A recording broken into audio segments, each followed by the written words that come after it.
தமிழ்நாடு மணல் லாரி உரிமையாளர்கள் சங்க ஆலோசனை கூட்டம். அரசுக்கு வருவாய் இழப்பு ஏற்படுத்தி முறைகேடாக இரண்டாம் விற்பனை செய்து வரும் டிரேடர்ஸ் மீது நடவடிக்கை எடுக்க மாநில தலைவர் தெரிவித்துள்ளார்.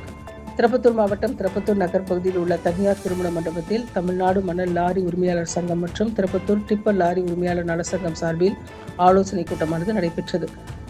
இதுபோன்று பல்வேறு மாவட்டங்களில் இருந்து லாரி உரிமையாளர்கள் சுமார் 100க்கும் மேற்பட்டோர் கலந்து கொண்டனர். அதன் பின்பு செய்தியாளர்களை சந்தித்த மாநில தலைவர் ராஜாமணி, திருப்பத்தூர் மாவட்டம் ராஜமங்கலம் அடுத்த பசிலிக்குட்டை பகுதியில் கிரேஸ் ட்ரேடர்ஸ் என்ற பெயரில் கனிம சேமிப்பு கிடங்கிற்கு அனுமதி பெற்றுக்கொண்டு உரிமையாளர் தனது சொந்தமான கிருஷ்ணகிரி மாவட்டம் பர்கூரில் இயங்கி வரும் கிரேஸ் ப்ளூ மெட்டல்ஸ் கிரஷரில் இருந்து கனிமங்களை தனது சொந்தமான லாரிகளில் அளவுக்கு அதிகமாக பாரம் ஏற்றிக் கொண்டும் அதற்கு ரசீது பெறாமலும், அதே போல ஒரு லாரிக்கு மட்டும் ரசீது போட்டு அதை வைத்து 3 லோடுக்கு வரை கனிம வளங்களை எடுத்து வந்து பசிலிக்குட்டை பகுதியில் உள்ள சேமிப்பு கிடங்களில் இருப்பு வைத்து முறைகேடாக இரண்டாம் விற்பனை செய்து அரசுக்கு பெரும் வருவாய் இழப்பு ஏற்படுத்தி வருகிறார்.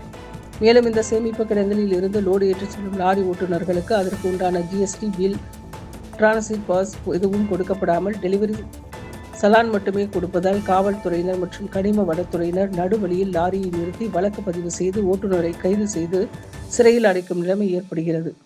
லாரி உரிமையாளரிடம் பணத்தை பெற்றுக்கொண்டு எந்த ஒரு அனுமதி சீட்டும் கொடுக்காமல் உள்ள சேமிப்பு கிடங்கின் உரிமையாளர்களிடம் மாமூல் பெற்றுக்கொண்டு காவல்துறையினரும் கனிம வனத்துறையினரும் வருவாய்த்துறையினரும் செயல்படுகிறார். எனவே இதுபோல மோசடி செய்யும் கிரேஸ் ட்ரேடர்ஸ் மற்றும் அதிகாரியின் மீது நடவடிக்கை எடுக்க வேண்டும் எனவும் தெரிவித்துள்ளனர்.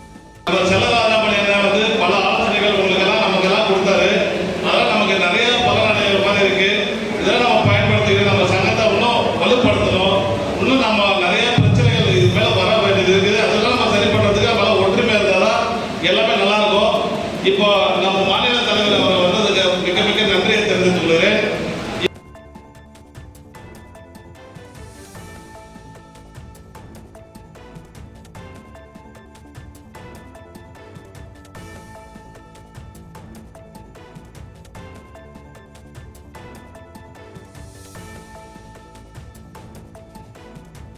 திருப்பத்தூர் மாவட்டம் ராஜமங்கலம் கிராமம் பசலிக்குட்டை மற்றும் ஜோலார்பேட்டை கோடியூர் அருகே உள்ள ஆஞ்சநேயர்கள் அருகில் ஒரு கிரேசி ட்ரேடர்ஸ் என்ற நிறுவனத்தைச் சேர்ந்தவர்கள் அவர்கள் முறையாக கிருஷ்ணகிரி மாவட்டம் பர்கூரில் கிரஷர் நடத்தி வருகிறார். இந்த கிரேஸ் ட்ரேடர்ஸுடைய உரிமையாளர் அங்கு அவருடைய உற்பத்தியாகும் பி சாண்ட், எம் சாண்ட் கனிமங்களை அனுமதிக்கப்பட்ட அளவுக்கு மேல் லாரியில் ஓவர்லோடு ஏற்றிக்கொண்டு ஒரே டிரான்சிட் பாஸை போட்டு 3-4 லோடுகள் எடுத்துக்கொண்டும் இங்க இருக்க இந்த பசிலிக்குட்டையில் இருப்பு வைத்து இரண்டாம் விற்பனை செய்ய கனிமத்துறை அனுமதி பெற்றும், அதே மாதிரி ஜோலார்பேட்டையிலும் அனுமதி பெற்றும் இரண்டாம் விற்பனை யார்டில் கனிமங்களை வைத்து முறைகேடாக சட்டத்திற்கு புறம்பாக விற்பனை செய்து வருகிறார்.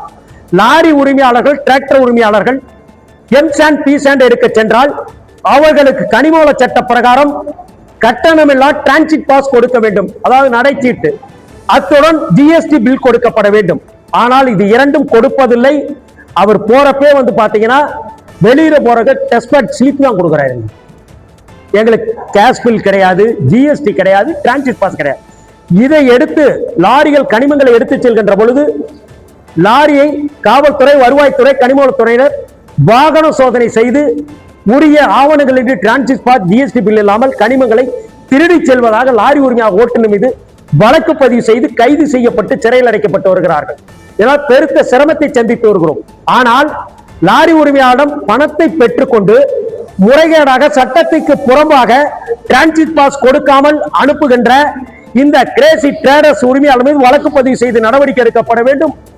மேலும் அங்கிருந்து இந்த கிருஷ்ணகிரியில் அவருடைய கிரஷர் இருந்து அந்த கிரஷர் டஸ்ட்னு சொல்லுவோம், கழிவு, அந்த பவுடர் போடுவாங்க தார் ரோடுக்குலாம் மேல, அதை எடுத்துக்கிட்டு வந்து எம் சாண்ட், பி சாண்ட்ல கலப்படம் செய்து விற்கிறார். இதனால் இது தரமற்ற எம் சாண்ட். இதை வாங்கி கட்டும் கட்டிடங்கள் உறுதித்தன்மை இழந்து இடிந்து விழுந்து உயிர் சேதம், பொருட்சேதம் ஏற்பட்டு வருகிறது. இதனாலதான் அதை தடை செய்ய சொல்லுகிறோம். மேலும் வாகனங்களில் லாரி உரிமையாளர்களும் டிராக்டர் உரிமையாளரும் கட்டாயப்படுத்தி, நிர்பந்தப்படுத்தி லாரிகளில் அனுமதிக்கப்பட்ட அளவுக்கு மேல் ஓவர்லோடு ஏற்றி விடுகிறார்கள். இதனால் பெருமளவில் சாலை விபத்துகள் ஏற்படுகிறது. சாலை விபத்துகளை தடுக்கின்ற வகையில் அனுமதிக்கப்பட்ட அளவு பாசிங் ரோடு மட்டுமே ஏற்ற சொல்லி கேட்கிறோம். அவர் பொருட்படுத்தவில்லை. விருப்பப்பட்டால் வாங்குகள், இல்லை என்றால் செல்லுகின்ற விரட்டுகிறார். வேறு வழி இல்லாமல் எடுத்து வந்து இது போன்ற பாதிப்புக்குள்ளாகிறோம். எனவே முற்றிலும் சட்டவிரோதமாக தரமற்ற எம்சான் பி சண்டை இருப்பு வைத்து லாரியில் அதிக பாரம் ஏற்றி டிரான்சிட் பஸ் கொடுக்காமல் அரசுக்கு வருவாய் இழப்பு ஏற்படுத்தியும் லாரி உரிமையாளர் ஓட்டுநரை வாழ்வாதாரத்தை சிதைக்கின்ற இந்த கிரேஸ் டிரேடர்ஸுக்கு வழங்கப்பட்ட இரண்டாம் விற்பனை அனுமதியை ரத்து செய்து அவர் மீது வழக்கு பதிவு செய்து நடவடிக்கை எடுக்க வேண்டுகிறோம். இது சம்பந்தமாக 3 நாட்களுக்கு முன்பு கனிமவளத்துறையுடைய ஆணையர் அவரிடம் உதவி இயக்குநரிடம் அலைபேசியில் பேசினோம்.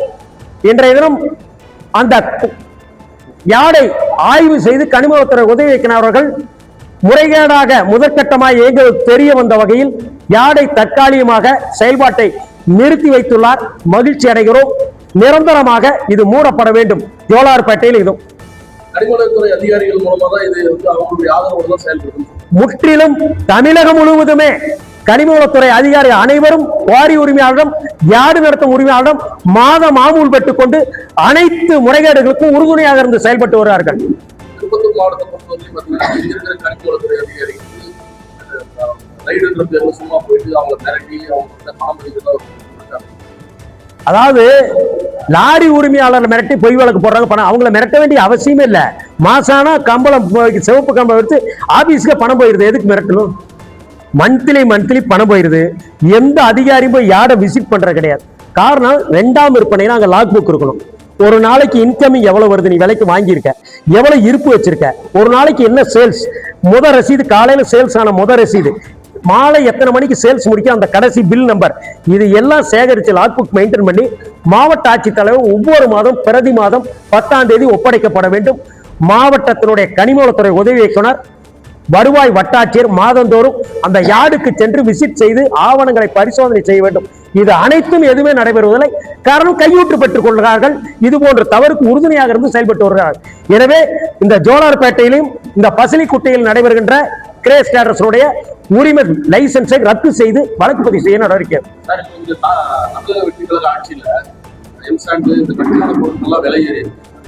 நல்ல கேள்வி. அதாவது இதுவரை வரலாற்றில் திராவிட முன்னேற்ற கழகம், அனைத்து இந்திய அண்ணா முன்னேற்ற கழகத்தில் கனிமம் மற்றும் இந்த இயற்கை வளங்கள் சொல்ல கனிமம் சுரங்கத்துறை அமைச்சர் எந்த ஒரு குவாரியும் ஆய்வு செய்தல எங்க குவாரி இருக்குன்னே தெரியாது. மாசம் மந்திரிக்கு மாமூல் வாங்கிட்டு வந்துட்டாங்க. இப்ப இருக்கின்ற அமைச்சர் கனிமவளத்துறை அமைச்சர் பொறுப்பேற்று 20 நாட்களில் டி.கே. பிரபு அவர்கள் ஏறத்தாழ 67 குவாரிகளில் முறைகேடு நடைபெறுந்து குவாரிக்கு வழங்கப்பட்ட அனுமதி தற்காலிகமாக நிறுத்தி வைத்துள்ளார். அதனால் குவாரி உரிமையாளர்கள் சிண்டிகேட் அமைத்துக் கொண்டு இத்தனை கொள்ளையடிச்சிட்டான். இன்னைக்கு தடுக்கிறதுனால அரசுக்கு நெருக்கடி கொடுக்கின்ற வகையிலும் ஒரு அவபெயர் ஏற்படுத்துகின்றோம். தன்னிச்சையாக சர்வாதிகாரமாக ஒரு யூனிட் ஜல்லி 3000 விட்டது 4000, 4000 விட்ட என்ற எம்சான் 5000, 5000க்கு விட்ட எம்சான் பி சாண்டை 6000க்கு விலை உயர்த்துகிறார்கள். இதனால் கட்டுமான பணிகள் பாதிக்கப்படுகிறது. லாரி உரிமையாளர் ஓட்டுநருடைய வாழ்வாதாரம் பாதிக்கப்பட்டுள்ளது. அமைச்சரிடம் கடந்த 11/6/2022 நடந்த கலந்தாய்வு கூட்டத்தில் இது சம்பந்தமாக பேசியுள்ளோம். அன்று நடந்த கிரஷர் உரிமையாளர் கூட்டத்திலும் ஏற்றப்பட்ட விலை உடனடியாக திரும்ப பெற வேண்டும், குவாரிகள் முறைகேடு இல்லாமல் நடத்தப்பட வேண்டும், லாரிகளில் எக்காரணத்தை கொண்டும் அனுமதிக்கப்பட்ட அளவுக்கு மேல் அதிக பாரம் ஏற்றக்கூடாது, ஏற்றப்பட்ட லாரிகளுக்கு முறையான டிரான்சிட் பாஸ் கொடுக்கப்பட வேண்டும், இல்லை என்று சொன்னால் கல்குவாரி கிரஷர் வழங்கப்பட்ட அனுமதி ரத்து செய்வது என்று கடுமையாக எச்சரித்துள்ளார். வரவேற்கிறோம். எதுக்கு பாதிக்கிறாங்க? 63 கல்குவாரிகளை மூடிட்டாரு. விலையேற்றம் பாதிக்காது. கட்டுமான தொழில்களுடைய விலையேற்றம் ஏறிடுச்சு. நான் கள்ளச்சாராயம் இருந்தா குடிப்பேன், நீ போய் கள்ளச்சாராயை தடுத்துட்ட அப்படின்னு சொல்ற மாதிரி இருக்குது. தவறா தொழில் செய்ய சொல்றாரு, அரசு உறுதுணையா இருக்கிறார், முறையா செய்ய சொல்றோம். இப்ப என்ன சொல்றோம், புதிதா குவாரி தவங்களுக்கு அவங்க அனுமதி கொடுக்குறாங்க. இந்த 67 குவாரி மூடப்பட்டதுனால அதுக்குண்டான பெனால்டி அபராதம் விதிக்கப்படும். அவர் மீது வழக்கு பதிவு செய்து நடவடிக்கை எடுக்க சொல்றோம். இப்ப நீங்க பாத்தீங்கன்னா திருநெல்வேலி மாவட்டத்தில் பார்த்தீங்கன்னா தருகை உட்பட பல இடங்கள்ல கல்குவாரி இடிந்து விழுந்து பல பேர் உயிரிழந்த பார்த்திருப்பீங்க. காஞ்சிபுரம் மாவட்டம் உத்தரமேரூர், கரூர் மாவட்டம் குன்னஞ்சத்திரம், இதெல்லாம் எப்படின்னா கனிமவளத்துறையில என்ன சொல்றான்னா 30 மீட்டர் 40 மீட்டர் தான் டெப்த் போகணும். இவன் 2000 மீட்டர் டெப்த் போறான். அப்படின்னா அதுக்கு எவ்வளவு சக்தி வாய்ந்த வெடிகளை வெடிக்கணும். அதே மாதிரி கனிமவளத்துறை ஈஸி என்ன என்விரான்மெண்ட் கிளியரன்ஸ் என்ன சொல்றான்னா, நீங்க கனிமங்களை வெட்டுறப்ப ஸ்டெப் கட்டிங் முறையில் வெட்டினீங்கன்னா மேல இருந்து சரியாது. இவன் கிணறு வடிவில் வெட்டான். இதெல்லாம் கண்டறியப்பட்டு ட்ரோன் மூலம் ஆய்வு செய்து முறைகேடுகள் மீது நடவடிக்கை எடுத்தனால்தான் கனிம வளங்கள் இயற்கை வளங்கள் பாதுகாக்கப்படுகிறது. இந்த 67 குவாரி மூடப்பட்டதற்கு முறையாக காம்பன்சேட்டா மணல் குவாரி திறப்பதற்கான முயற்சி எடுக்க வேண்டும் வேண்டுகோள் வைத்துள்ளோம். இதுக்கு மாற்று ஒண்ணு இல்லாதனால அந்த மாதிரி கொள்ளையடிக்கிறாங்க. மணல் குவாரி வந்துருச்சுன்னா எல்லாம் ஃப்ரீ ஆயிடும். பள்ளிக்கூட பகுதியில் அரசின் சார்பில் மணல்காரிகள் இப்ப அந்த மணல்காரிகள் எல்லாம் மூடப்பட்டிருக்கு. பல்வேறு பகுதிகளில் இருக்கிற மணல்காரிகள் எல்லாம் மூடப்பட்டுதான் இப்ப எம்சாண்ட் பீசாண்ட் மாறி மணலே இல்லாத சூழ்நிலை. பாலாறு வந்து பாலைவனம் ஆயிடுச்சு. இல்ல அதாவது என்ன, கடந்த 2 ஆட்சியிலும் கண்மூடித்தனமாக கனிம வளங்கள் சூறையாடப்பட்டது. ஆத்துல 1 மீட்டர் டெப்த் தான் மணல் எடுக்கணும் கவர்மெண்ட் ஜீவோ அரசாணை. ஆனா 30 மீட்டர் போனா அதனாலதான் பாதிப்பு. நீங்க சொன்னீங்களா பாலா போச்சுன்னு, முறைப்படி எல்லாம் சொல்றான். நீங்க 1 மீட்டர் டெப்த் அடிச்சீங்கன்னா ஒரு மழை வாழங்களை வெள்ளம் வர்றப்ப மறுபடியும் போய் மணல் தேங்கிடும். அந்த அதிகாரிகள் மீது தான் நாங்க வழக்கு பதிவு செய்ய சொல்றோம்.